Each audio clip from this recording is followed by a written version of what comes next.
رب زدنی علما.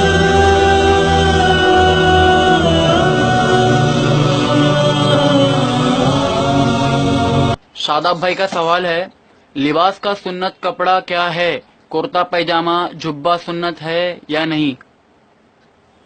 دیکھیں، اس جیسے موقع پر میں کہتا ہوں اپنے دوستوں کو کہ سوال یہ ہونا چاہیے کہ اسلامی ڈریس کیا ہے، کیونکہ سنت کا کانسیپٹ پبلک کے ذہن میں جو بیٹھا ہوا ہے وہ یہ بیٹھا ہوا ہے کہ سنت وہ ہے جو اللہ کے نبی صلی اللہ علیہ وسلم نے کیا ہو.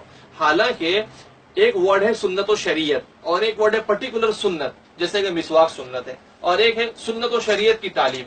تو جو سنت و شریعت کی تعلیم ہے لباس کے بارے میں، بڑی پیاری حدیث حضرت عبداللہ ابن مسعود رضی اللہ تعالیٰ عنہ کی ہے. فرماتے ہیں کہ احسنوا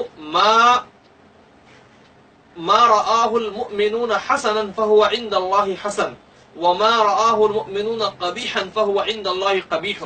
حضرت عبداللہ ابن مسعود رضی اللہ تعالیٰ عنہ فرماتے ہیں کہ جس کو مسلمان بہتر سمجھے وہ بہتر ہے، اللہ کی نظر میں بھی بہتر ہے، اور جس کو مسلمان برا سمجھے وہ اللہ کی نظر میں بھی برا ہے. تو یہ دیکھ لیں کہ مسلمان جو ہیں، جن کے پاس اسلام کی گہری تعلیم ہے اور کافی علم ہے، جن کے پاس اللہ سے ڈرنے والے علماء ہیں، انہوں نے کس ڈریس کو اپنایا ہے وہ ہے اسلامی ڈریس.